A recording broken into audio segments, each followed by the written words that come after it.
Gosh, we're here again. It's Windrush, and it is the Portico Windrush special, Standing on the Shoulders of Giants. I'm Caroline Whitehead, trustee for the Portico Library and chair of the Public Programme Committee. Now I've got two fabulous guests languishing in my green room. I'm going to do the official introduction to them. I've got Jackie Bailey, and she's the founder of B, like as in the buzzy bee, U Personal Development Limited. She's serving transformational coaching, workshops, seminars and retreats, supporting individuals, groups, teams and organizations with clarity of purpose, value, vision building and alignment. And her holistic approach is to coaching is rooted in being aligned to your soul purpose, on purpose or with purpose. I love it. She's centered in being authentic in all aspects of life.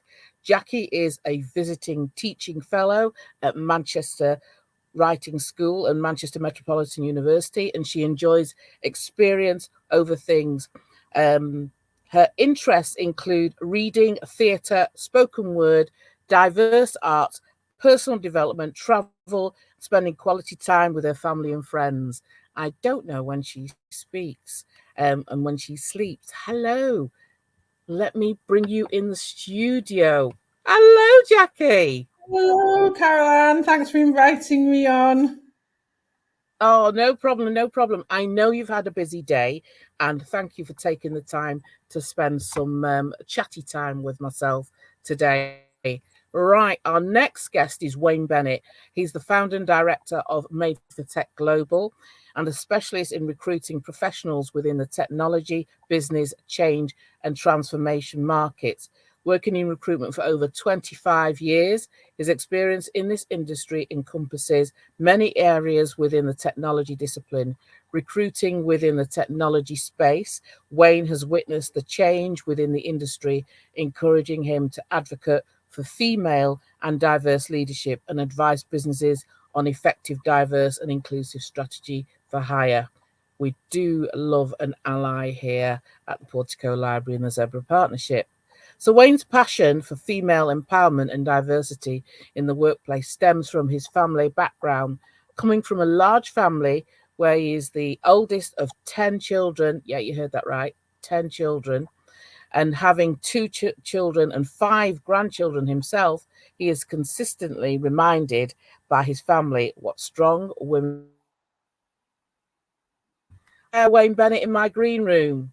Let me bring him in the studio. Good evening, Caroline. Nice to meet you. Thanks for inviting me. Jackie meet Wayne, Wayne meet Jackie. Hi, Jackie. Sounds like I'm turning into gladiators. Right, well, I'm going to jump into the first question because this podcast, I call it Standing on the Shoulders of Giants. And just plain and simple, Jackie, what does that phrase mean to you, standing on the shoulders of giants? I actually really love that phrase, standing on the shoulders of giants. Standing on the shoulders of those that came before us is what it means to me. They, the people that came before us, the Windrush generation who we are focusing on, they really had to deal with and experienced a lot of things. Just imagine thinking, I'm going somewhere. Some people had never been outside of the district that they were from, outside of the country, if they traveled around the country. But of course, we also mustn't forget that some of the people who came over in what we now call the Windrush generation had been here before and to other countries because they've been in the armed forces. So people were giants in many different ways.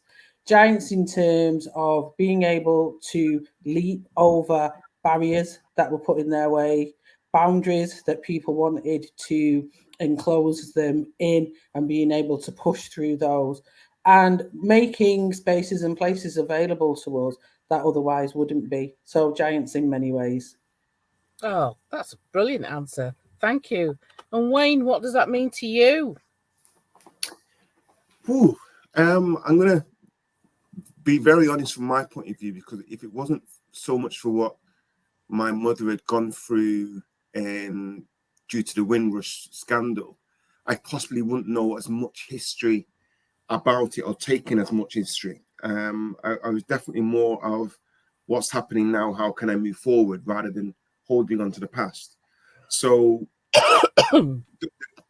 what I know now is definitely the trials and tribulations my mother and my grandmother would have went through coming over here, and being able to make a life for themselves that allowed them to bring their children over.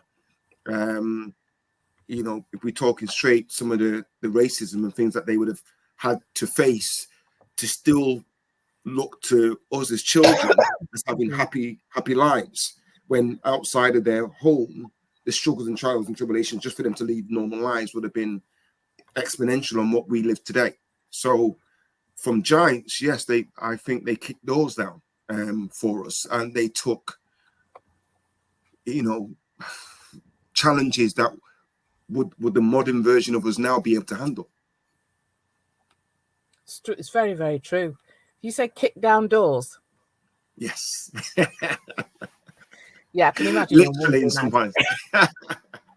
you knew my mother, Caroline, so you know what she was like. You know, there was nowhere stopping her when she wanted something. So that's how I seen life. My grandmother and my great grand were similar mentalities. You know, my great grand used to travel on ships around the world, and my gran ran a, best part of it, what we could call it, is a shebeen in Manchester that a lot of these celebrities back then used to frequent. So yeah, that's historic in the books as well. So there we go.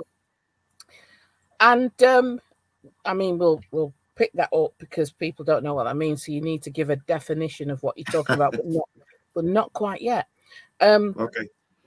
And I want to go to you, Jackie. I mean, we've touched on, from where you're comfortable to share. We've touched on the sort of Wayne is the eldest of 10.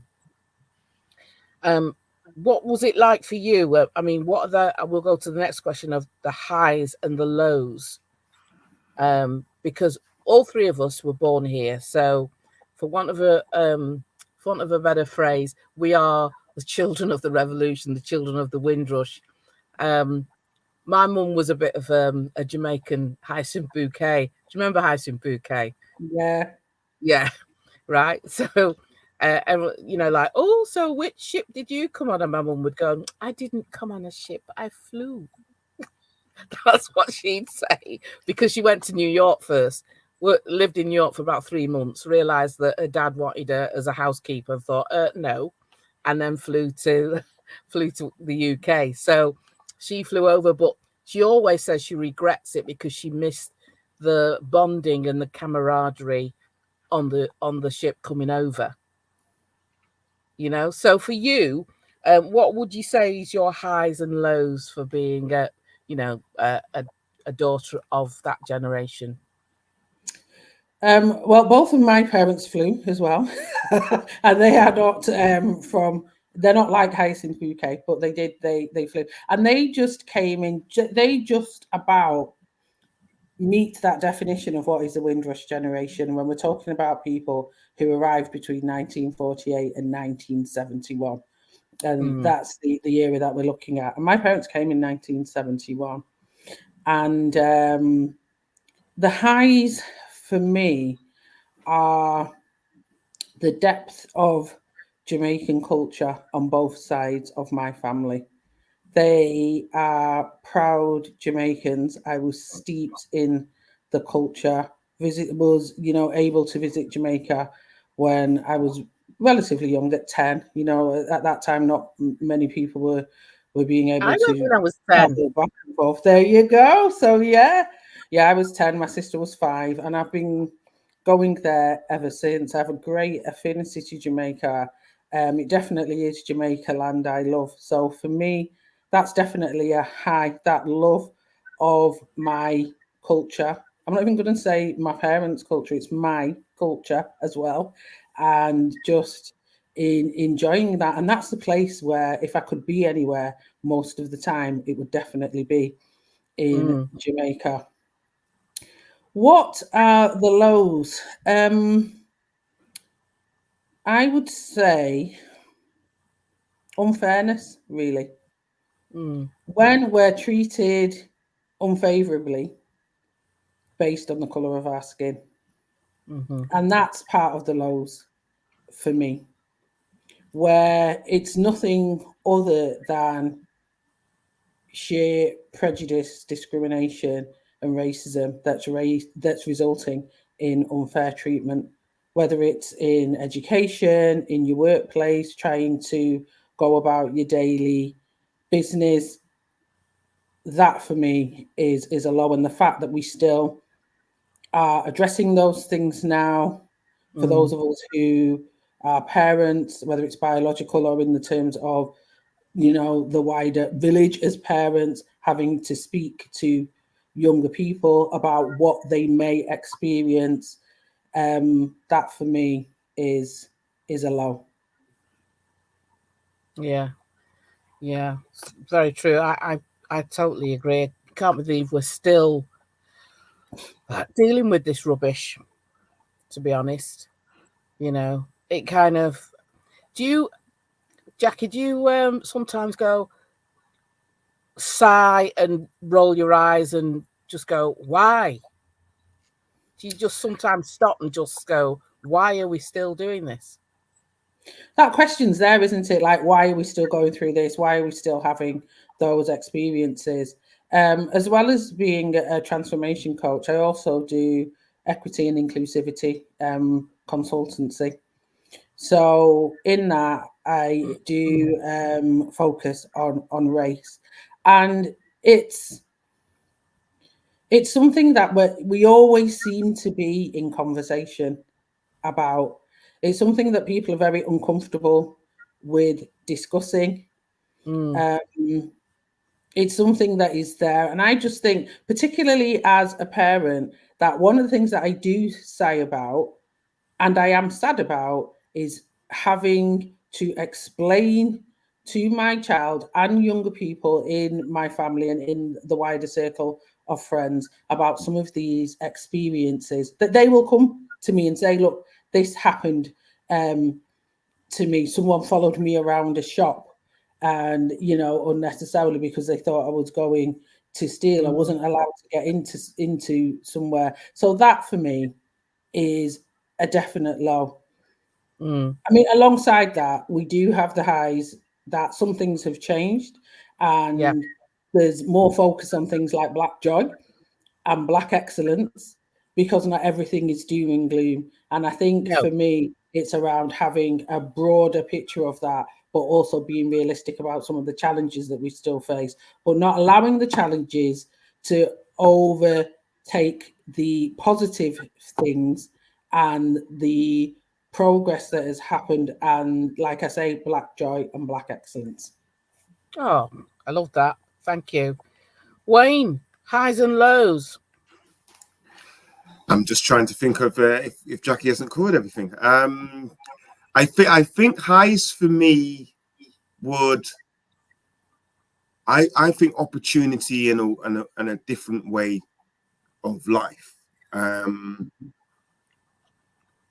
You know, would I being able to progress as far as I have in my career, the opportunities to travel the world from the opportunities I've gained in England, if I was still in Jamaica? I don't know, but I'd have to say I've possibly got an easier way in the UK than I would have if I was in the Caribbean. To, you know, this opportunity is taking me to countries around the world that I might not have ever seen, into organizations to understand how they work, and sat down at tables or boardrooms to implement or advise on policies for different organizations. So from that point of view, and that of my brothers and sisters who are also progressing to, you know, my six sisters are entrepreneurs in their own right. So from that point of view, I say opportunity to progress. On the flip side of that, I would say culturally, possibly limitations on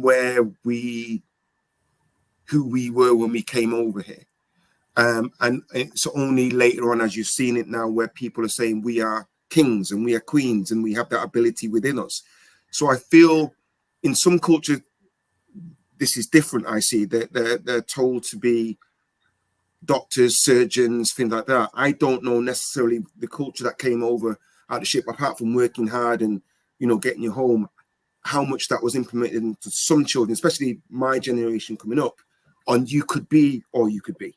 And it was a strange conversation I had before my mum passed.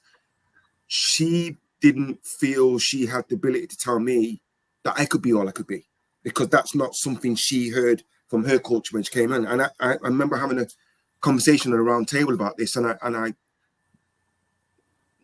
by accident actually said we rather than my experience, and then somebody else corrected me as their experience growing up. So I think that I think it's still in the culture a bit now regards our ability for how far we can go with the opportunities in front of us, rather than not having that self-belief we can be bigger than that. I could say the racism is there. I think it's always going to be there, but I always think that's lack of understanding of the individual that you're across. You're either ignorance to open yourself up to change, or you choose to be that way in the face of whatever you're understanding. So that's just me. I'm possibly on my own journey to try and make sure I can sit in any boardroom and see someone's resistance to change.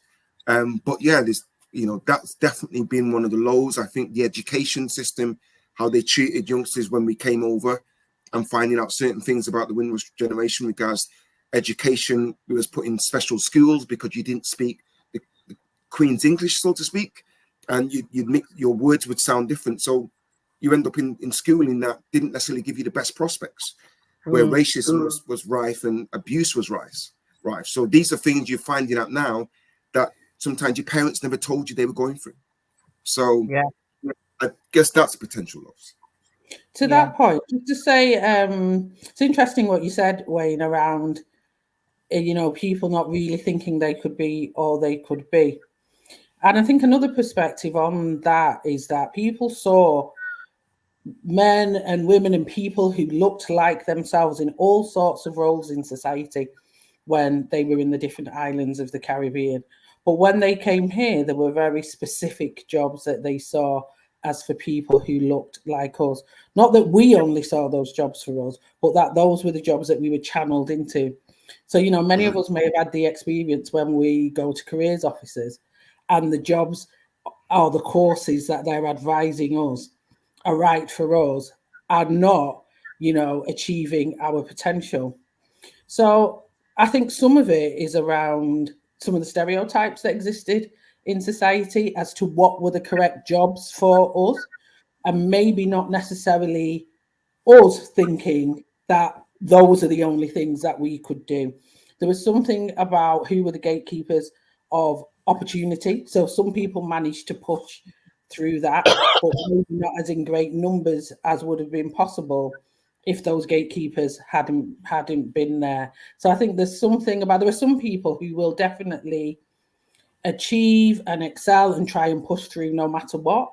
And then there are some other people who, where it's like, you know, this is the role for you, as much as they might not accept it, their personality might not necessarily be that personality that's going to say, look, I'm not having it. I'm going to do something about it. So I think it depends on the person, I think, and their experiences. And you touched on that, I think, when you said, you know, you said this is my experience, but I just wanted to put that in because I think that plays a big part in terms of where people are directed to and the opportunities.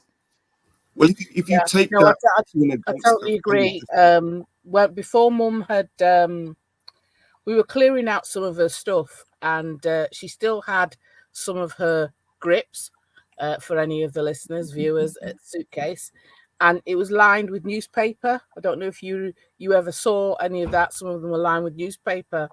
And I remember finding a newspaper that was one of the, and I should have kept it really, one of the recruitment, you know, the newspapers with the recruitment information in there.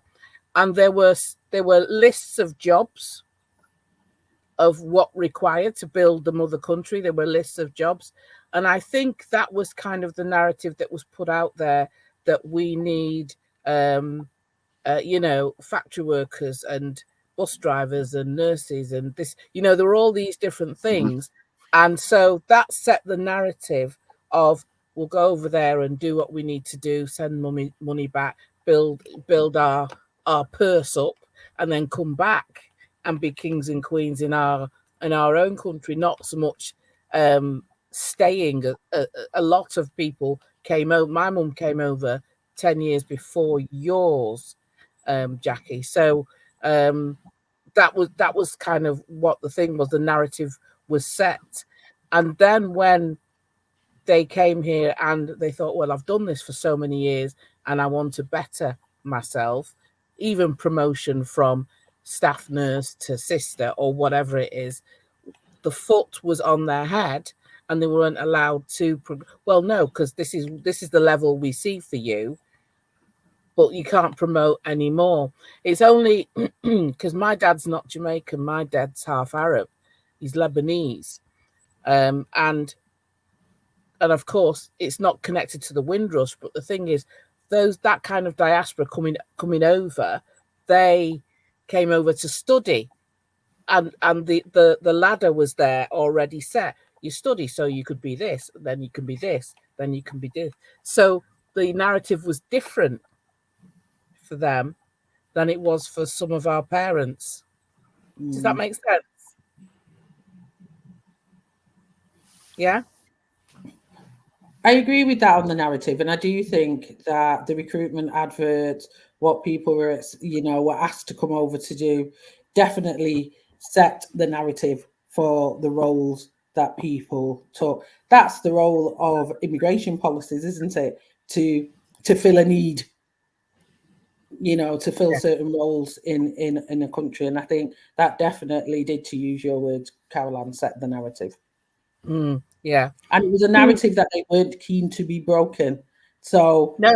that's why I think, you know, when you use the word giants, or when we look at what people have achieved, yourselves included, it's in spite of the narrative. It's not because of the narrative. Yeah.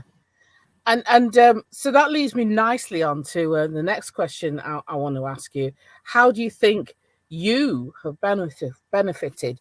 You've touched on it. You both touched on it, how you benefited. But I want you to expand, and not because I'm saying to be braggadocious about it, not a real word in a dictionary, but more to empower others that who may be still hereditary, are still sitting in the narrative, to think we can do other things. Life's our oyster. The world's our oyster. We can do so many different things. And we're three of us are in completely different spaces. There's a slight Venn diagram, I think, but still we're in different spaces. And it's joyous that we can come together and talk about it. So, Jackie, how have you benefited? Without a shadow of a doubt, I have benefited. I said, you know, I was born within about a year after my parents came here. So I am the child of teenage parents. And I've talked about this in my own podcast, Align, where myself and my co-host talk about being the daughters of teenage mothers. So, you know, in addition to being a, you know, newly arriving here, being young, you know, my mum then had me when she was a teenager.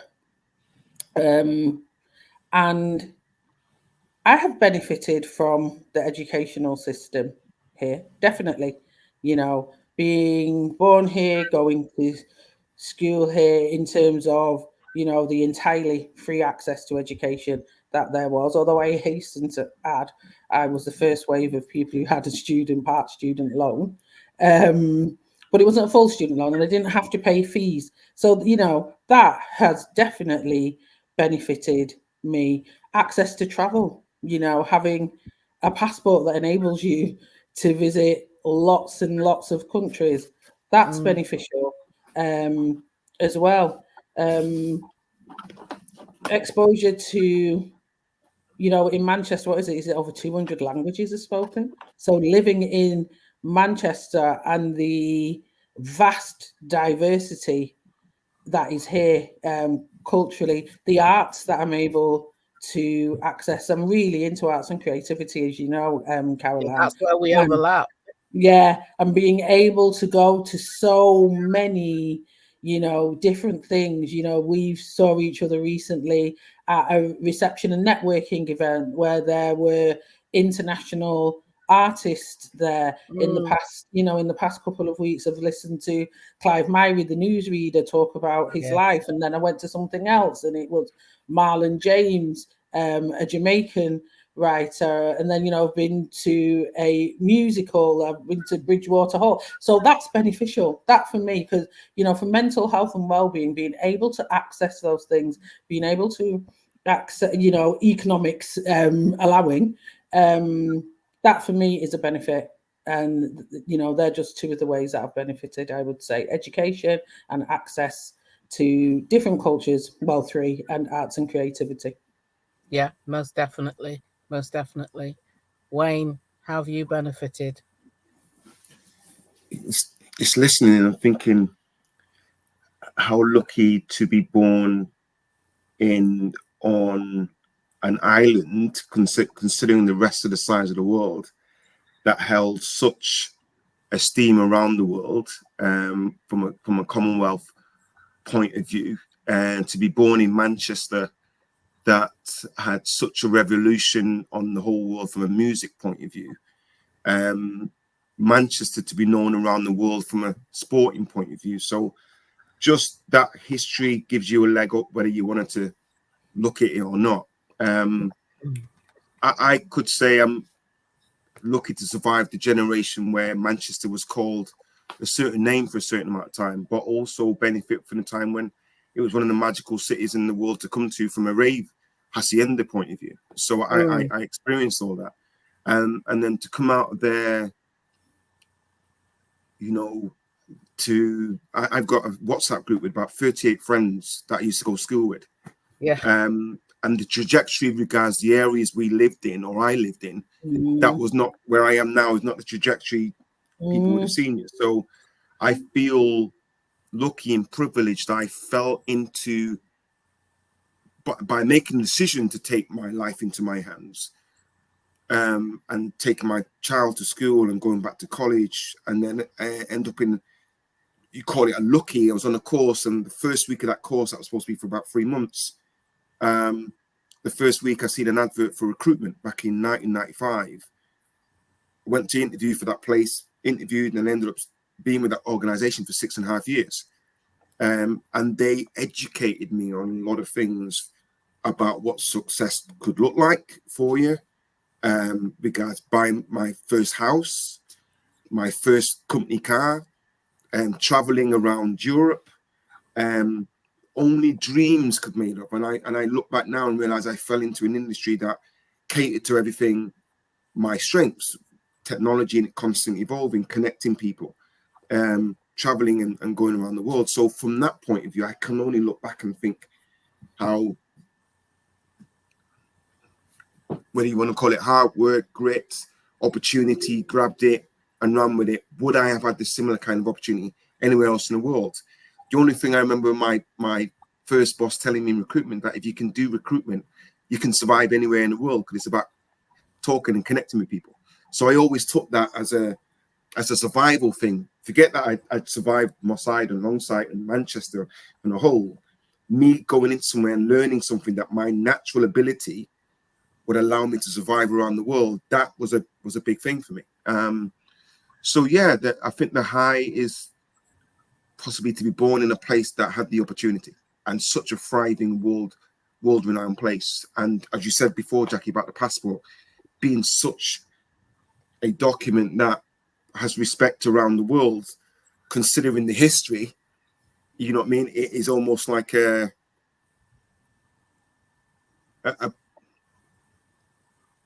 was a bonus to get the passport, I think, that allowed you to go around the world without being questioned as much as if you were born somewhere else, and the history that comes with it.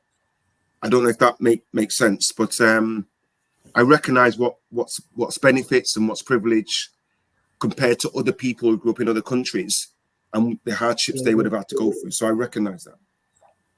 Yeah. Do you know what, Wayne? What a great example of showing, like, you know, talking about where you grew up and the experiences that you have and going back into education, of going beyond the narrative that's set out for you, that other people set out for you. So it's not only in the Windrush generation, it happens in our generation, because the narrative 100%. for people like me and you who grew up between M12 and M14 is not necessarily to do what we're doing.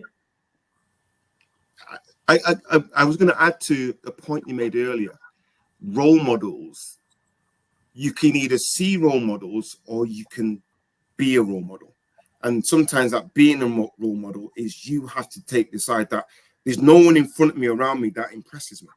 So I'm going to impress myself. I'm going to do more than what anyone expects me to do. So I think that ends up being your role model. Because I've always found that question difficult for me. Who's your role model growing up? And I'm like, if I told you the people who drove all the big cars and looked slick and things like that, they ain't naturally people that people would class as role models. So I could say style and, you know, what looked potentially visually good, great, but the lives they were leading were not great. So you had to make that life yourself and dream you could be when everybody else. I've heard the term recently, crabs in a barrel. You know, someone the crab tries to grab, everyone tries to grab you, and it does happen. People will try to grab you and keep you into a lifestyle because you're breaking away from what's supposed to be the norm. And I do believe that stereotype narrative has been progressed in the media, that if that's all we see, that's all we think we can be. So that's what I'm saying. It's a big mental thing. That's why I didn't ask who is your role model. That's what I wanted to see. Ask you, how have you benefited? To add to that, Carol, my genuine role model was my mother. She was the be all and end all, and in everything. I believe, because she believed she could do anything, even though she had 10 children, gave me the belief that I could do anything. So I have to say that drive and tenacity came from my mother, who you've met, Caroline, and she is a force to be reckoned with. And I think anyone knew that. But meet my father on the other hand was a complete different mentality, because he used to work with kids. He was a youth worker, and he was amazing at it. You know, he could talk to.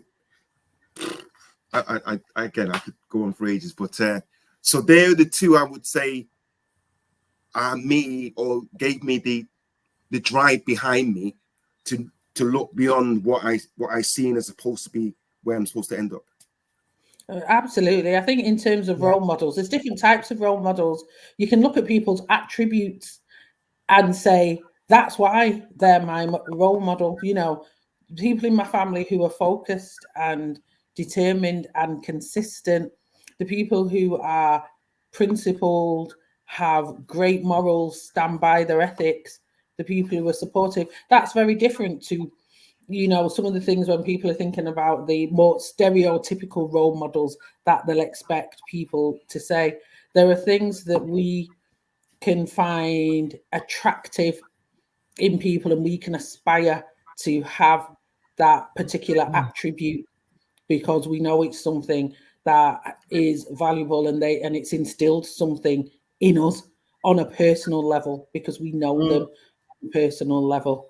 And that's what we get. So the giants for me are not only the big names, they are all of those people who were able to go through those experiences and still show up for work, still raise their children, still show us love, still care for us. Perfect. It's absolutely perfect.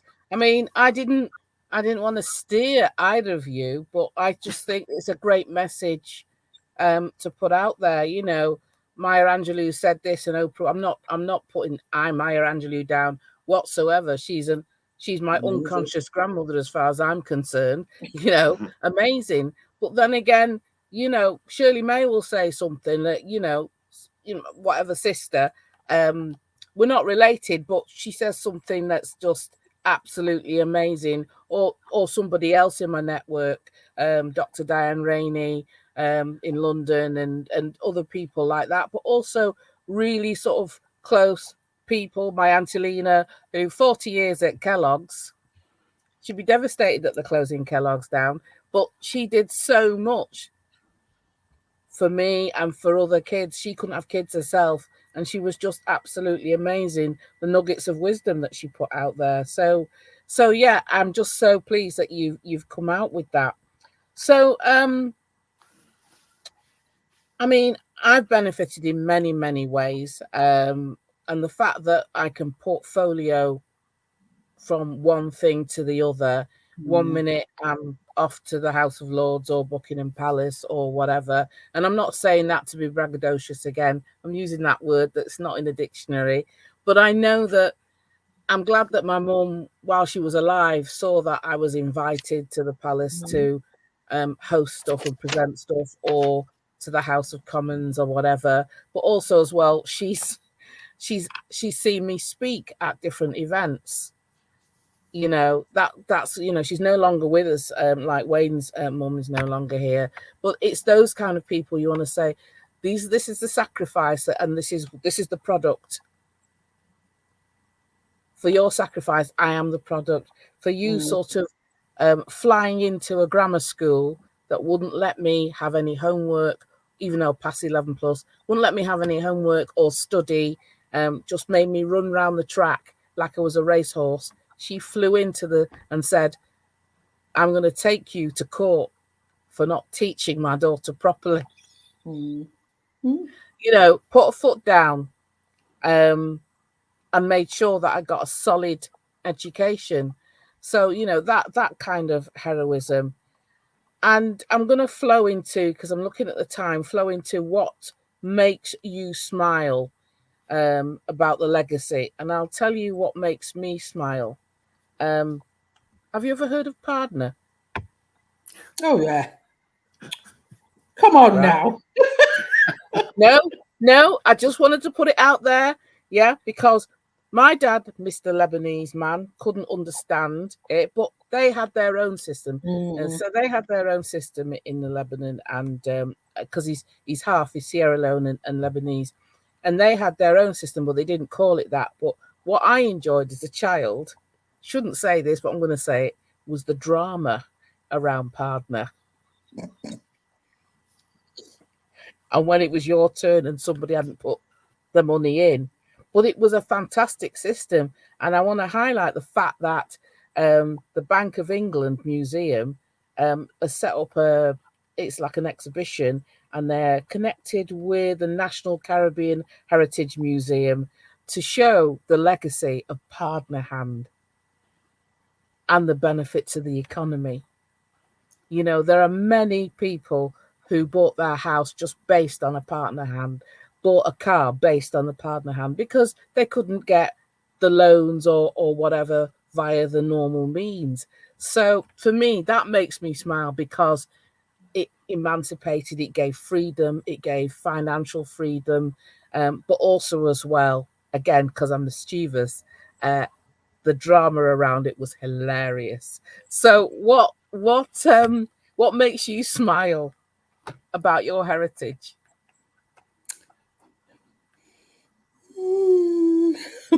The only thing that came to mind right straight away was dancing, and the culture of dancing they brought over, and in some ways still influences dancing today in shape or, you know what I mean. Again, I can't speak to specific things, but I just remember steppers and all these kind of things that were just, as we used to call it, yardie type things then, and the dances that came over from them, you know what I mean. But the influence that has on, if you look at it, it's fun, isn't it? You know what I mean. They enjoyed life. That was where they got to express themselves, and it was consistently changed with the times, and it's still influencing all around the world, whether it's the music that we came with, the dancing that we came with. It was a way of life that was a lot more fun considering what was going on. So that was what styled me. And style, they were just stylish. Everything was suit all the way, you know. You just, But So I think Jackie's got something to say about that because your business is personal development and health and well-being. That was their own well-being, wasn't it? With the whole dance and enjoying themselves in that way. That was kind of like a respite from everything else that was going on. Would you not say? Oh, definitely. And I think this, looking the best that you can be, because, when you look at the pictures of, when people came over to England, they just look amazing. And I think about whenever my grandmother and her friends were traveling back to the Caribbean, how dressed up they'd be to go on the plane. Now we're putting on tracky bottoms and a stretchy top and a pair of flip-flops. They were proper. And like, even my tracky bottoms are a bit tight. So they're like proper suited and booted, trilby. And the hat, everything. Women in beautiful hats, like what people wear to Ascot. We're going with a little tie-head and we're not. So that, and being immaculately turned out, the feeling that gives you when there's not many other things that you can control because of wherever you are. You can think about, how do I look? How am I presenting myself? How does this make me feel? And it's interesting, Wayne, that you brought up about the dancing, because when Caroline asked what makes you smile, I thought about, those steppers and the dancing that they do. But the other dance that came to my mind, and I thought, actually, that's not Windrush. It's where people used to always be like rubbing off wallpaper. When Lovers Rock. You never know what I'm going to say. You probably won't invite me on again, Caroline. That was the other thing I was thinking. Lovers Rock. And that came out of our experience here. In fact, I was thinking the other day, well, man, going to a good Lovers Rock party.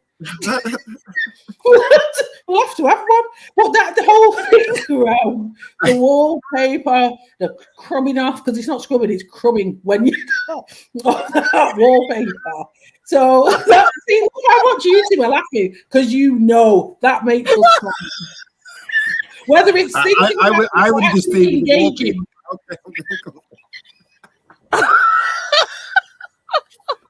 You look like you've engaged in a bit. You had to pause then to reflect and laugh. Right. I've gone all hot.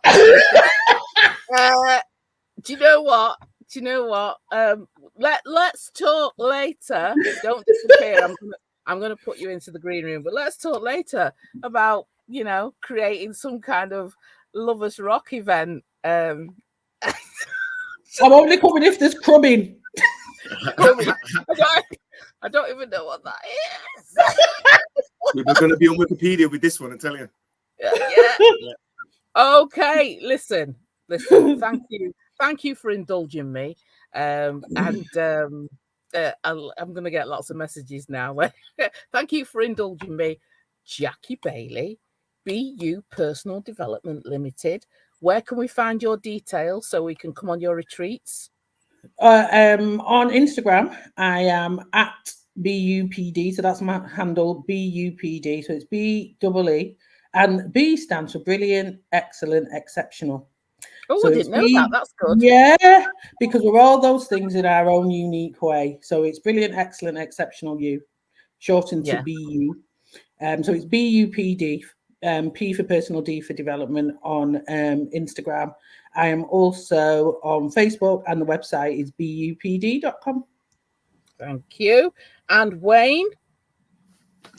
I'm on Twitter as Made4Tech IT. Yes. That's where you can find my handle. Also, the website is www.Made4TechGlobal.com. And outside of that, I think you could find me. I'm trying to think of the any other way.